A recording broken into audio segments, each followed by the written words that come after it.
Emmanuel Ducrot du journal L'Opinion. Ce matin, vous nous racontez comment Danone expérimente la vente d'eau en vrac pour sortir des bouteilles en plastique. Racontez-nous le cheminement, pas toujours évident à saisir de cette idée qui, pourtant est assez consensuelle. Oui, mais c'est une idée née de la contrainte. Vous le savez, la loi de 2020 contre le gaspillage impose une réduction de moitié de la quantité des bouteilles en plastique d'ici à 2030.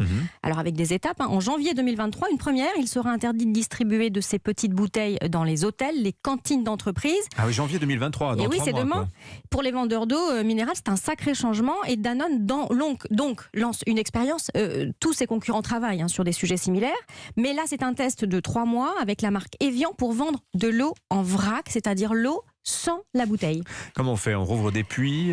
Comment on fait ? Alors j'aimerais bien vous raconter tout ça parce que finalement ça veut dire repartir de zéro pour les embouteilleurs. Alors Danone a imaginé une sorte de fontaine dans laquelle on loge des bonbonnes scellées de 11 litres remplies à Evian avec toutes les caractéristiques de l'eau telle qu'elle sort de la source, y compris la température, 11,6 degrés, c'est précis. Et les consommateurs y rempliront leurs propres bouteilles. Ça doit être facile, ça doit être propre, ça ne doit pas compliquer la vie des consommateurs. Mais ça c'est presque le plus facile ça. Ouais. Oui, c'est presque le plus facile, mais c'est ça qu'a découvert Evian. L'expérience soulève des quantités de questions pour le consommateur. D'abord, qu'est-ce qui lui garantit les mêmes conditions d'hygiène que quand il débouche sa propre bouteille ? Il faut établir un nouveau lien de confiance avec lui qui ne passe plus par l'emballage et qui passe moins par l'image de marque. Evian, c'est une marque mondiale, ça veut dire quand même une sacrée remise en question. Alors ça va au-delà, puisque c'est un risque marque, effectivement, qui ne maîtrise plus son produit. Et oui, les entreprises ont la responsabilité de la traçabilité de leurs produits jusqu'à leur ouverture. Et là, la limite a changé de place. Elle n'est plus chez le client, mais sur un lieu de distribution avec d'autres intervenants.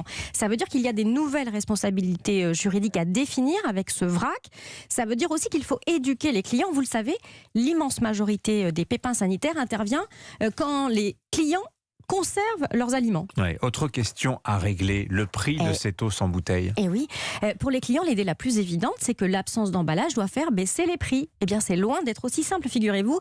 Il y a toute une logistique. L'eau, c'est un bien public, c'est gratuit normalement. On paye l'entretien du réseau, mais pas l'eau elle-même. Et voilà, mais là, on est sur un cas particulier, celui de l'eau minérale naturelle.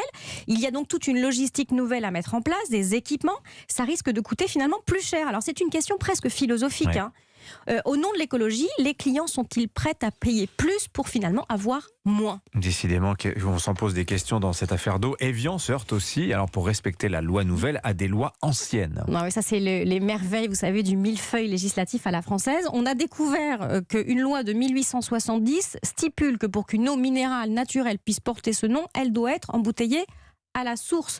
L'eau en vrac, ça crée un second embouteillement et ça fait perdre à l'eau son label. Il va falloir corriger ça pour pouvoir continuer à vendre de l'eau minérale naturelle. Et puis il y a la finalité de ce grand changement industriel. Il faut que ce soit écologique. Oui, finalement, c'est la vraie question. Arrêter de vendre du plastique, c'est ça l'idée. Et voilà, mettre en branle de la technologie, ça ne doit pas se retourner contre le but initial qui est de réduire l'empreinte environnementale. Il faut évaluer le cycle de vie de tous les éléments de cette nouvelle chaîne avant de choisir les bonnes options pour la vente en vrac. Ça évite de se planter et de déplacer le problème.